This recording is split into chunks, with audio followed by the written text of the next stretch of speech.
From my perspective, starting a coaching program, I haven't really been concerned for my license because number one, there's informed consent. So if you're doing coaching with me, you sign something, you agree to terms and services that says, this is coaching. I am a licensed therapist, but I am not your therapist. And these are the things that I can provide, and these are the things that I can't provide. This is Rebel Therapist, a podcast for entrepreneurs who are trained as therapists and who want to level up their businesses, make a bigger impact, feel fulfilled, and be very well paid. I'm your host, Annie Schusler. How do you step out of the day-to-day of your business as it is now and step into more thought leadership and more creativity? How do you become the CEO of your business? Today, we're doing a deep dive with an entrepreneur who is doing exactly that. Meet Rae McDaniel, a non-binary gender and sex therapist turned coach who works with transgender, non-binary, and questioning folks feeling lost while transitioning their gender identity. They are the creator of GenderFck, the Club, a one-of-a-kind, research-based online group coaching community of transgender, non-binary, and questioning folks who are on a mission to transition with less suffering and more ease. Rae is the founder of Practical Audacity, a gender and sex therapy practice in Chicago. They also provide training for medical and mental health professionals wishing to uplevel their knowledge in trans-affirming care. Now you're going to hear how Rae actually spends their time, makes decisions, and avoids getting in their own way. Hey, Rae, welcome. Hi, thanks for having me. I'm really honored that you're willing to kind of take us behind the scenes of your business and get into some of this. So I want to dive in with you. People know who you are, and I want to make sure I understand your business, like the way that your different offers work. So, all right, let me take a stab at this, and then you tell me if I have it right. So you have the GenderFck Club.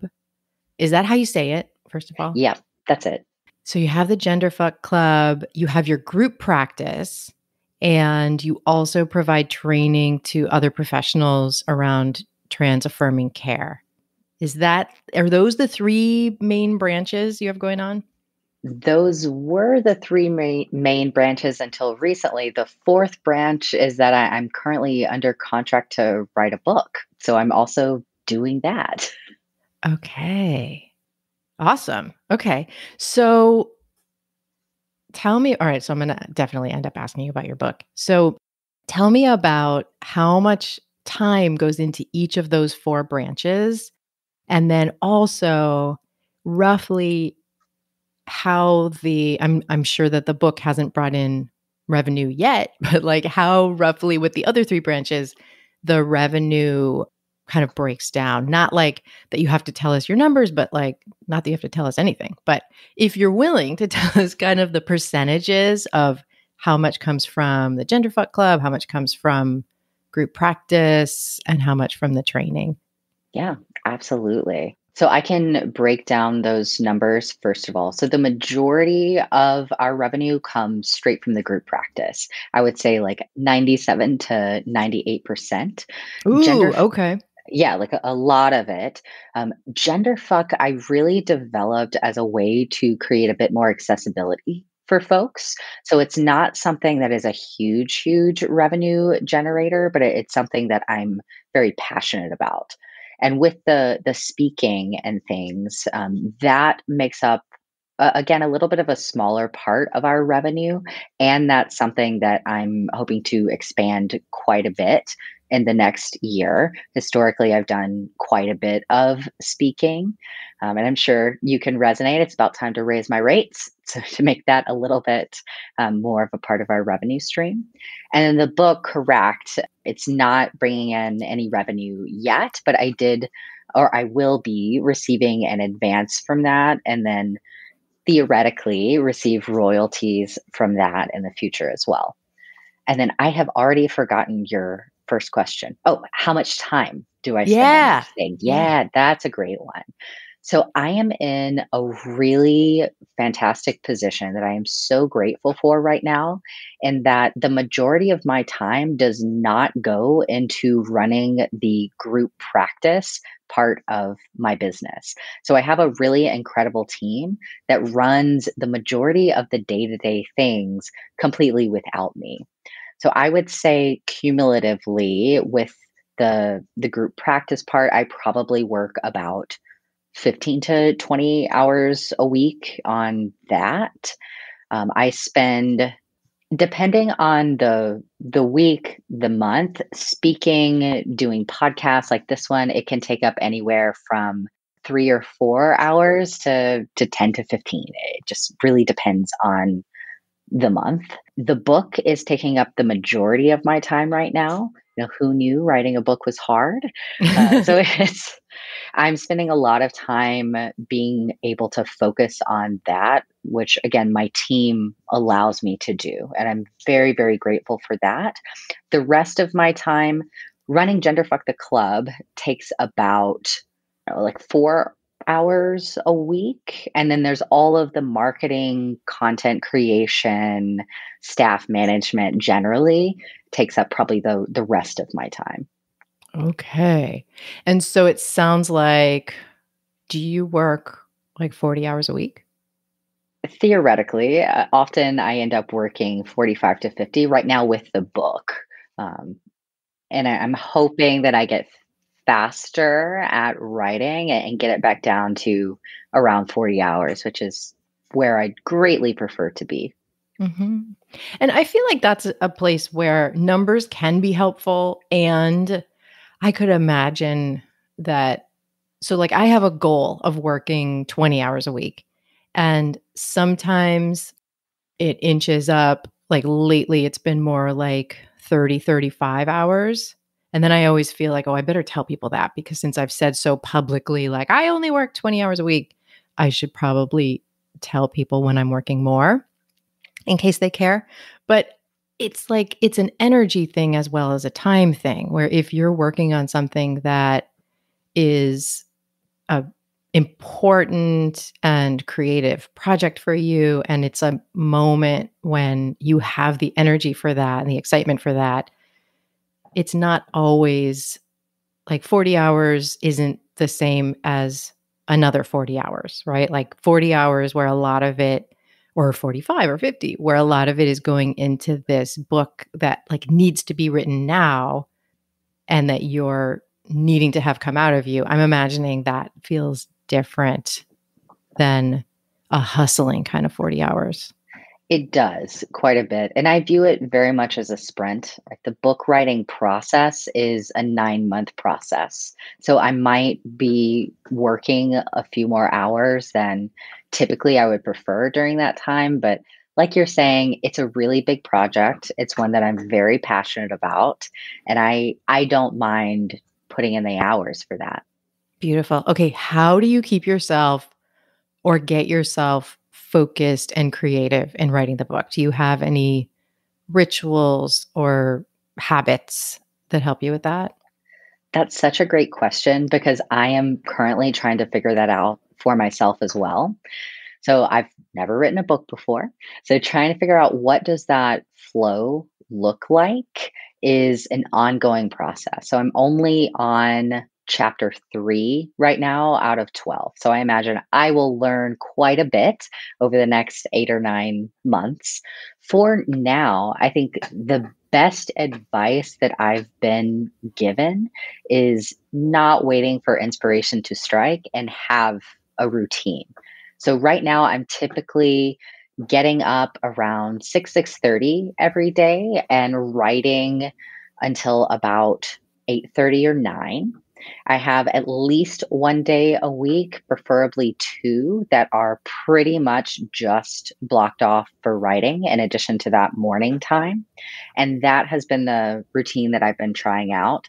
And it seems to be working. I work best when I have a large chunk of free time and, I'm busy, there's a lot going on in my business, so I don't always have that. So making sure that I'm carving out at least 90 minutes during the week, every day to write is what keeps pushing me forward. The other things that are helping with that flow is that I'm working with a developmental editor who's separate from the big publishing editor, who has a particular schedule for me. We have a flow and a routine about when I turn in a draft to her, she edits it, we send it back, we edit it together, then we send it to the big editor. And that also helps me keep on track, along with a really solid outline. We did a book proposal, obviously, before I got the book deal. And having that outline and really mapping out what it is that I'm going to say is immensely helpful in getting into that creativity and that flow. And what is this person called? You said a developmental editor? Yes. So the main thing that she does is help people write book proposals. And I worked with her on the book proposal. She's essentially a book proposal coach and editor. I don't know if she would describe herself that way, but hopefully I'm getting that right. So I also hired her as part of the book writing process to essentially do the same thing that she did in helping me write the proposal, which is helping me with outlines, providing bit of editing around development, the Tetris of figuring out what words and sentences and paragraphs go where, another set of eyes, and also really a coach, somebody that I can say, hey, I'm having a hard time, or I have writer's block, or I'm really struggling with this thing, who has experience working with a lot of writers and can talk me off the ledge, if you will, a little bit and provide some encouragement. Yeah, that sounds so helpful. Absolutely. Have you ever heard of or taken the quiz of the Gretchen Rubin four tendencies? I have. You have? Do you remember what what you are? I am not 100% sure. I took it a long time ago, but so I can't remember. Yeah, it's basically the idea is that we're all motivated differently and that for some of us accountability, outer accountability is hugely helpful. For some of us any kind of accountability really pisses us off. Those would be the rebels. And for some of us, we really need inner accountability, and outer accountability doesn't mean as much to us. So I always find it really interesting. I always make all my clients take this quiz so that I'll know how to coach them. And so that just made me curious. And for, for someone who most of us really thrive with some accountability, some outer accountability, not everybody, but most of us. And I could just imagine with something as huge as a book that having that built in accountability and sounding board must be really valuable. Absolutely. And I do think that I tend to thrive on outside accountability that I choose. That's kind of the caveat. And especially with this process, having that accountability and that structure is really helpful in helping me stay on track. Mm-hmm. When does the book come out? June 2023, but the manuscript is due May 2022. Okay. This is so exciting. So we'll keep in touch and you'll tell us when pre-ordering and all of that kind of stuff happens. Absolutely. So how did you work yourself out of the day-to-day hours and hours and hours of management of the group practice? Like what was that process like of building a team and then actually, you taking some steps out? First of all, I always knew that this was the direction I wanted to go. So when I started the group practice, I knew that I didn't want to be spending 40 hours a week running the practice and 20 hours a week seeing clients. So I always knew that this was where I wanted my business to go. And so from the very beginning, I prioritized building a team. I hired early. I gave people responsibility early. I hired a clinical director when we had 5 clinicians who could cover a lot of the day to day clinical things. I hired an assistant really early on, and I could not do my job without an assistant. And then as we grew, and we've grown really quickly. So we're in year 4 now, and every year of existence that we've been in, we've doubled or tripled our size. And so we've grown a lot very quickly, and about half of that now has been in the middle of a pandemic, which has been very interesting. But as we started growing, and there are 16 therapists, I believe, that I have now who work with me, I started promoting people from within to do clinical work and the admin pieces. And so now I have 3 of my therapists who also have a really big role in running the business. So I have a clinical director.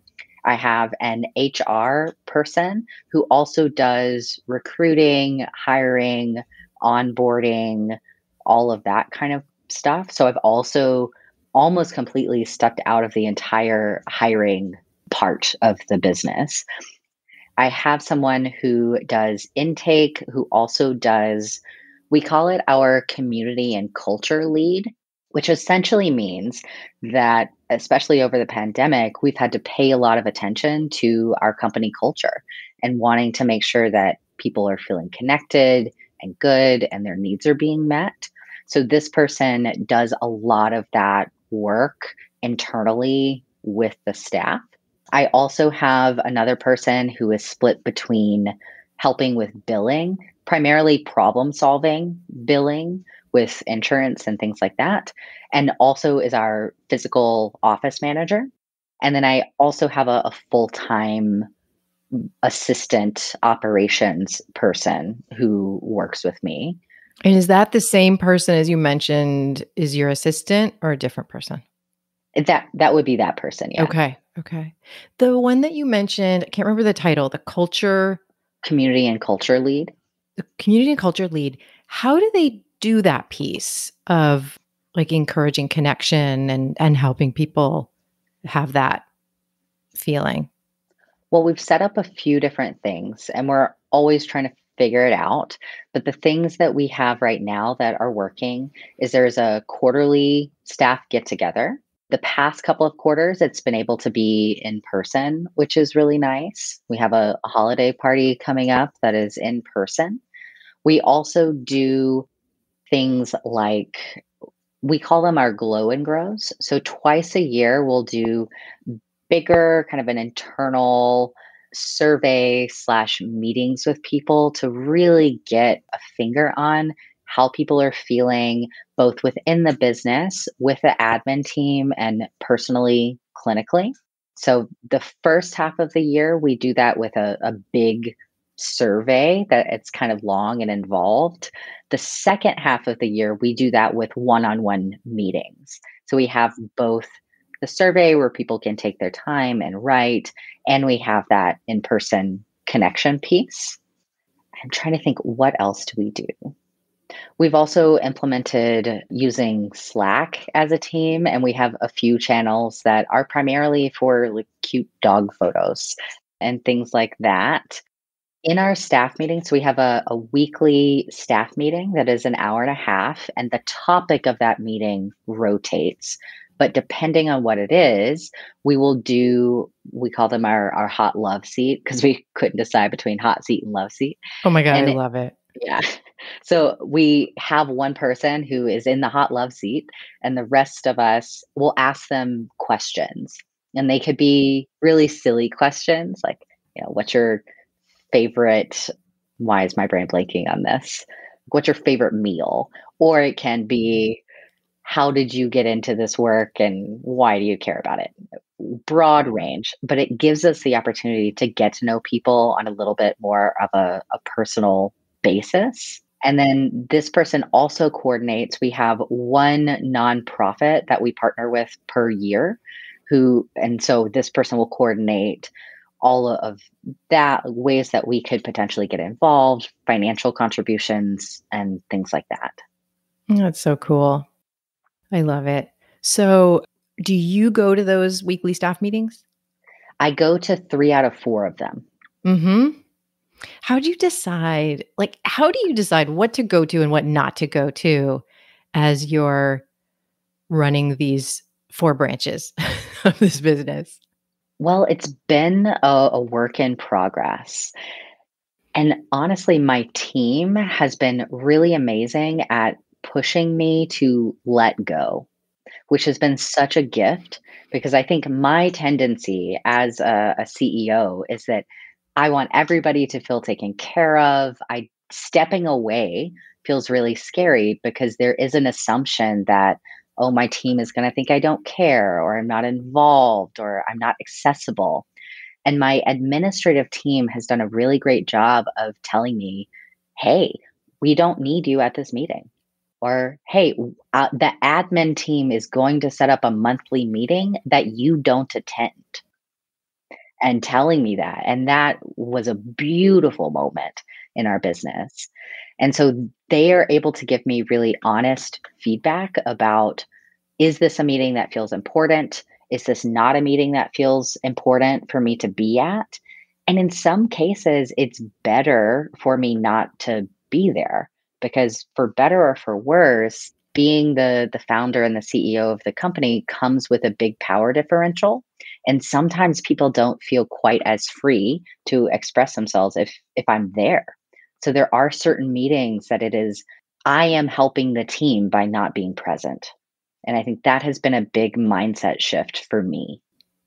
In less than 60 seconds, we're going to get back into it with Rae. First, I want to invite you to register for Create Your Program. This is an 8-week process to expand beyond private practice with other progressive people who want to make an impact in new ways. You'll go from having an idea or even 5 notebooks full of ideas to actually launching a pilot program. This is a small group experience where you'll get a lot of brave work done in a supportive group of driven and open-hearted entrepreneurs like you. This is designed to have you launching a paid program at the end of our time together or soon after. Folks are usually quite surprised at how much support they get from me and from the structure of the experience. This is for you if you're a therapist or a healer and you want to expand your business. Go over to rebeltherapist.me/create to learn all about it and register. All right, let's get back into it with Rae.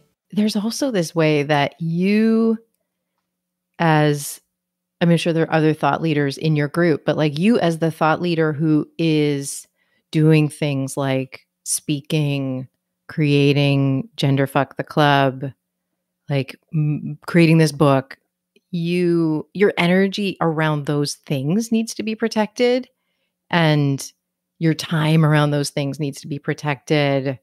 So it does seem like there's just an opportunity cost to any way that we're spending our time and energy. So it makes a lot of sense that you've scaled that way back. And I love this other piece of like, there's some ways it's good when we're not there. Even in my mastermind, in one of my mastermind groups, there was a time we usually meet 2 times a month.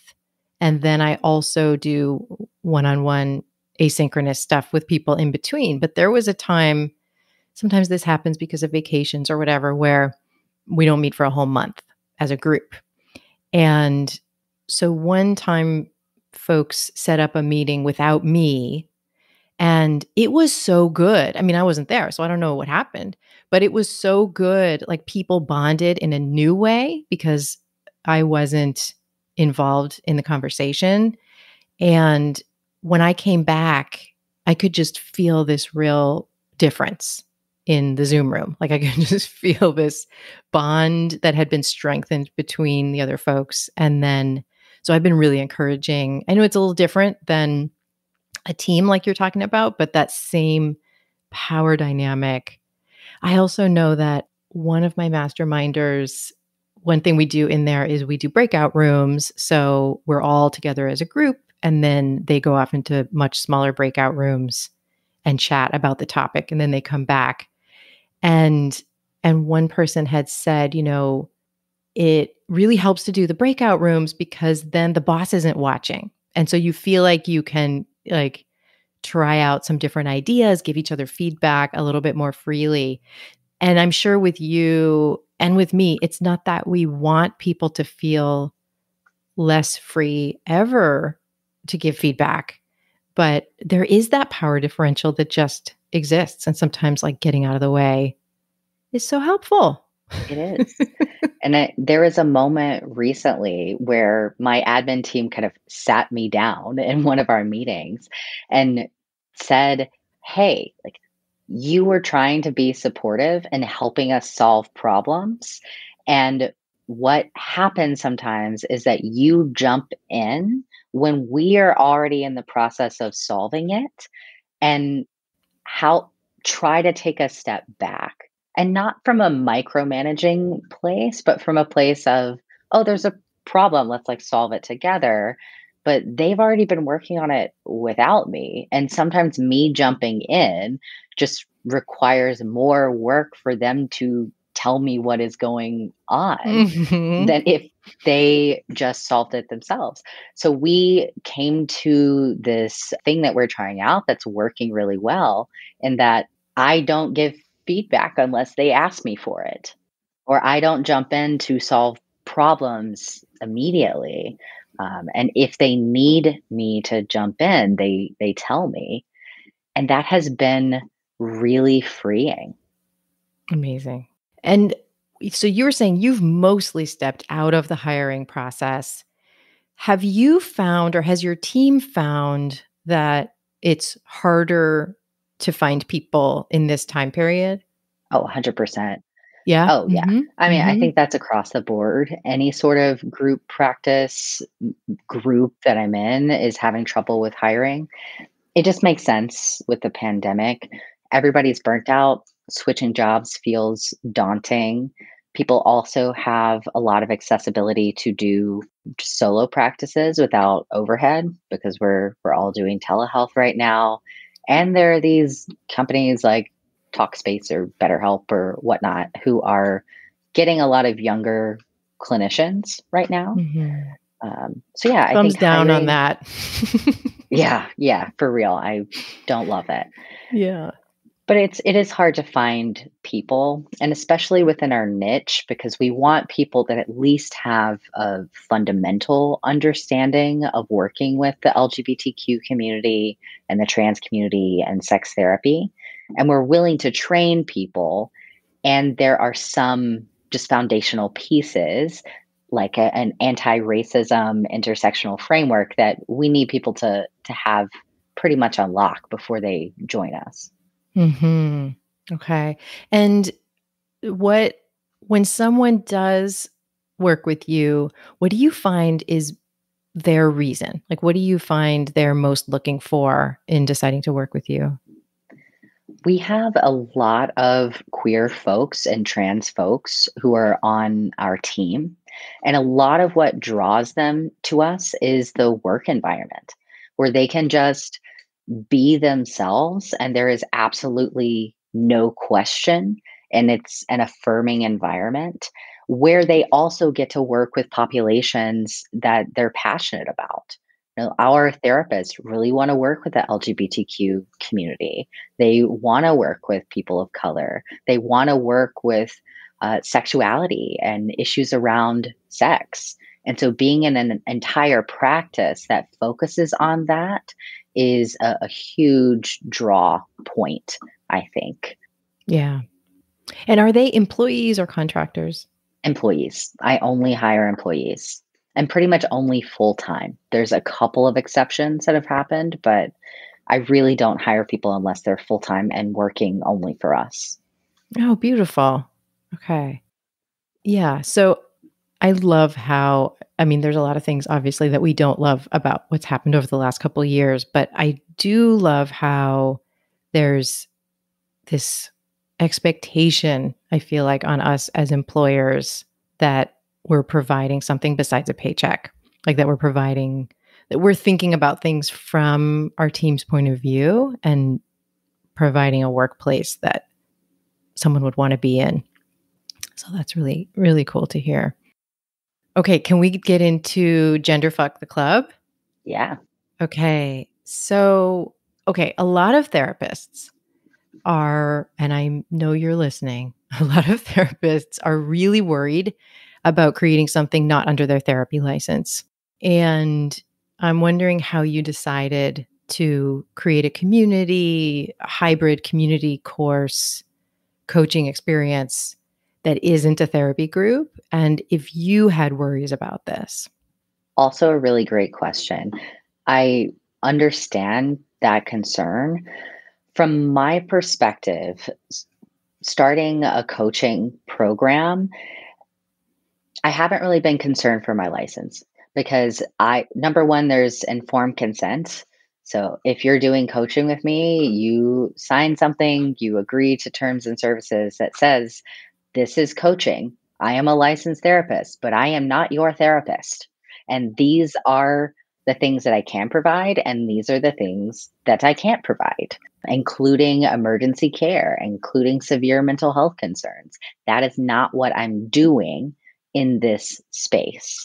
And so if something ever came up, I feel very strongly that what I'm doing is extremely defensible.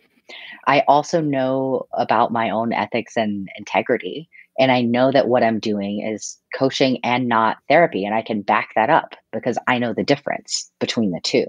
Mm. And I This think, is so sorry. I'm interrupting you because no, go this is ahead. so good. I just want people to really listen to this. Like that inner everything you said and especially like that inner ethic and like really tapping into I know I am not creating harm in the way that I'm doing this. I know I am in integrity. I know as a human outside of any policing that may happen, I first know that as a human I am providing a really valuable service in a really honest way. And like when you tap into that first, it I think that really helps with this whole process of not falling into a fear spiral. Yes, that's great. And, for better, for worse, I mean, probably for worse, I also know that there are a lot of bad therapists out there who still have their license. And I know that I am a good therapist and I am a good coach and I'm working in integrity and I have informed consent. I make it clear what my boundaries are. And so I'm just not that worried. And as an entrepreneur, I also have this confidence that, if the worst case scenario happens and for whatever reason they decide to take away my license, which is not going to happen. But if it did, I would be fine. I have other skills. I can do a lot of other kinds of work. And I would rather take a risk to provide an important service and in line with my mission than stay in this fear spiral about all the what ifs. I'm dancing. I'm trying not to interrupt verbally. So I'm dancing in the background. This is so good.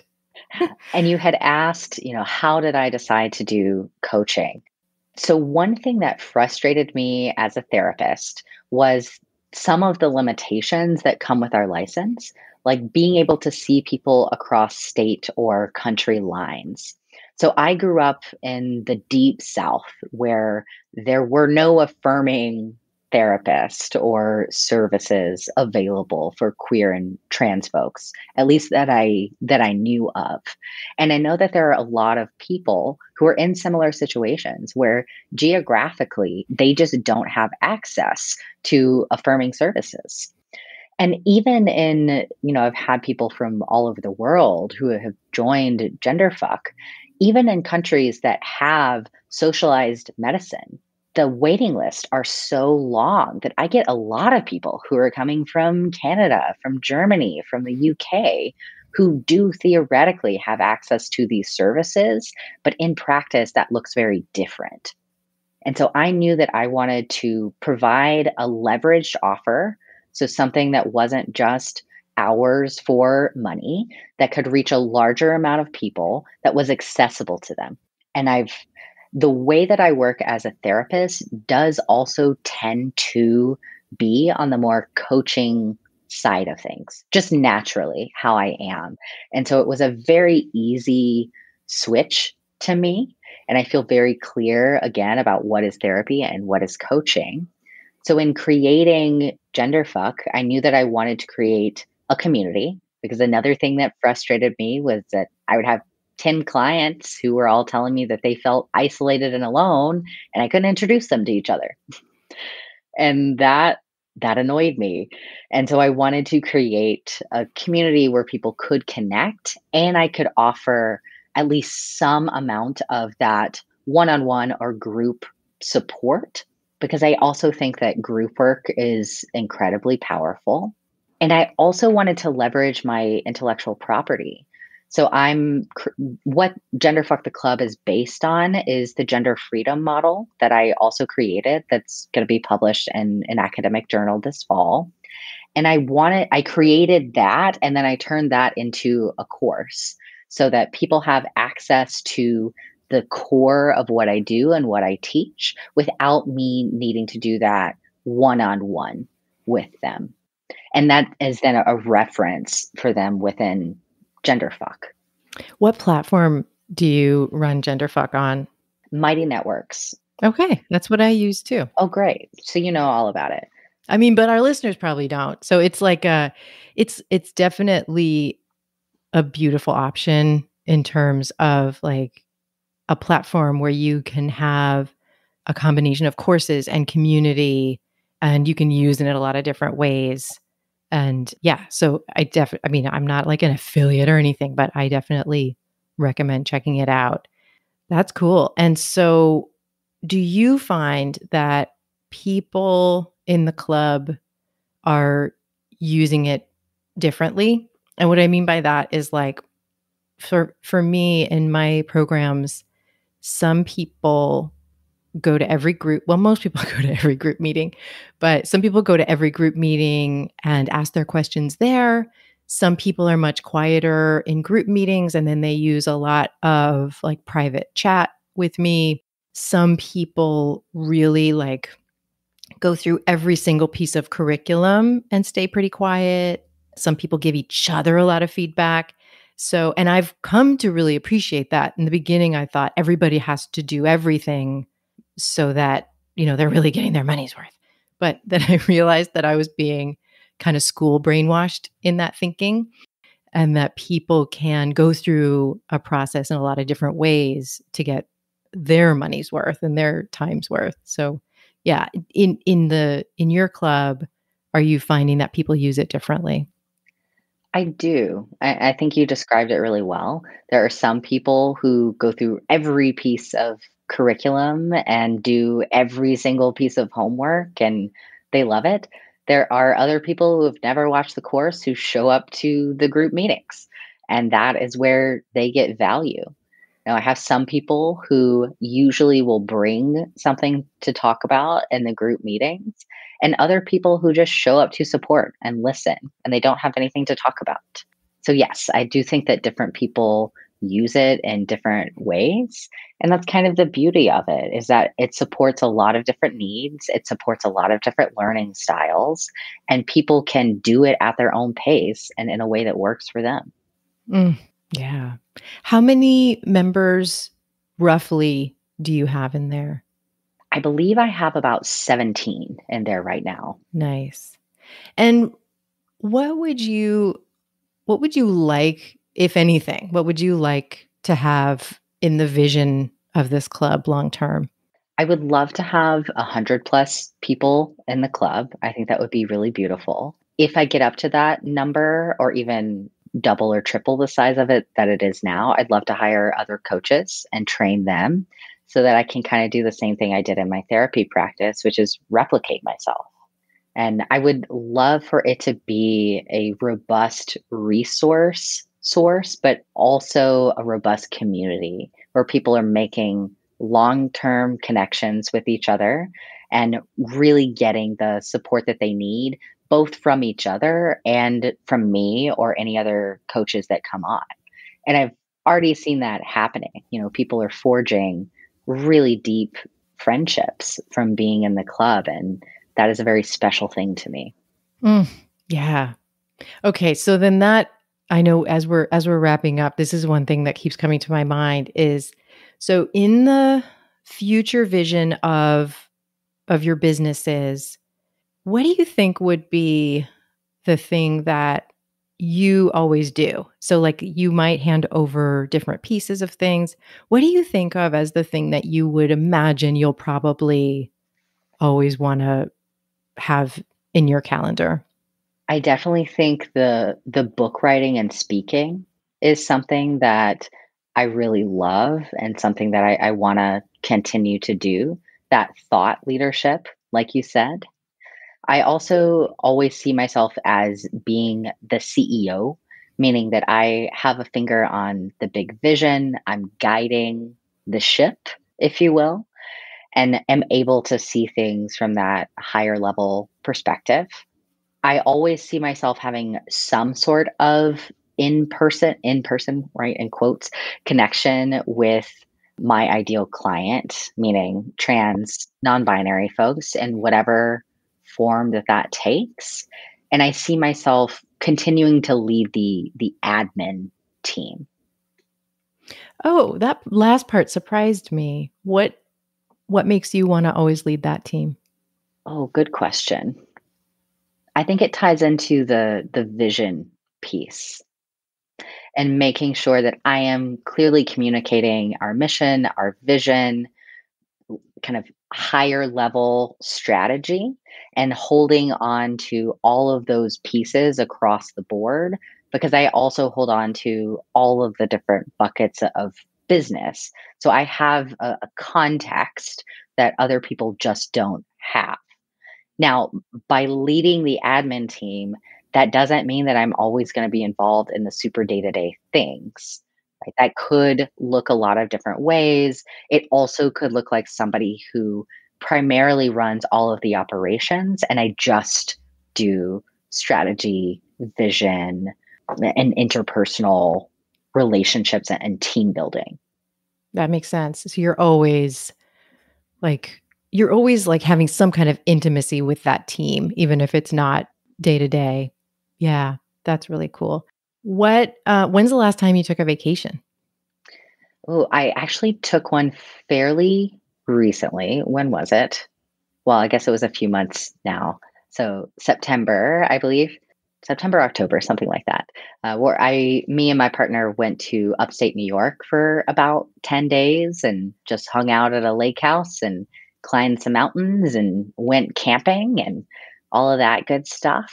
I also just, it wasn't quite a vacation, but I had all of last week that was blocked off from all work things except writing.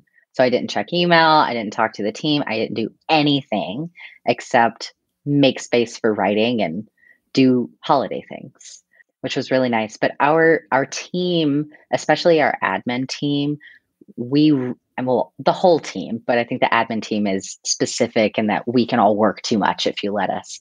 Our expectation is that all members of the admin team are going to take about a week off per quarter or something like that.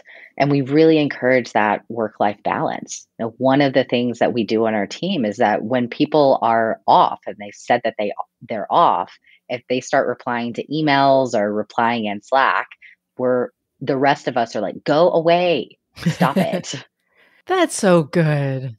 Yeah, if we're not taking that time and protecting that time, then I mean, it's a recipe for burnout. It doesn't help anybody. Yeah. Yeah, and there's such a it's so easy to fall into, like, that kind of saying that we value vacations, but then kind of rewarding ourselves for not really taking them. So I love hearing how you're actually doing that and actually not encouraging, not allowing people to work when they're not supposed to be Yeah. working. So And that includes evenings and, whatever a weekend means to them. Like the days that they're not working slash evenings, we don't expect people to reply to things. We are working to create a culture that is not based on urgency.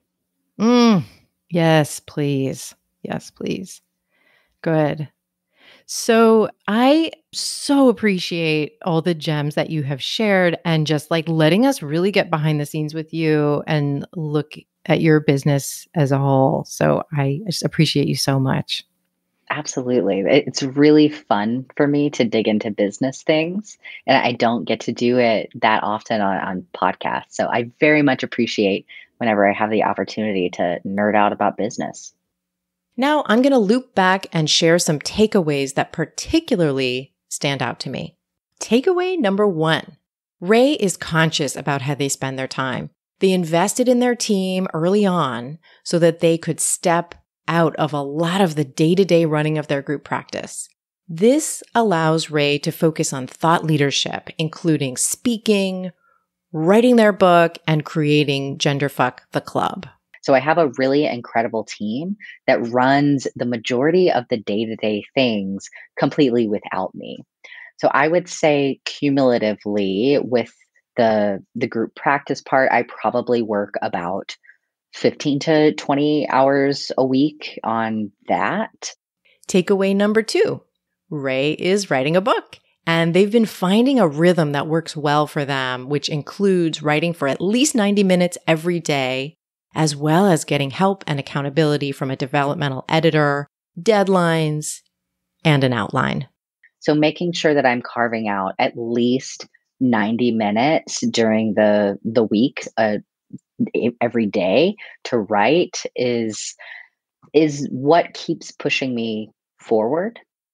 The other things that are helping with that flow is that I'm working with a developmental editor who's separate from the big publishing editor who has a particular schedule for me. We have a flow and a routine about when I turn in a draft to her, she edits it, we send it back, we edit it together, then we send it to the big editor.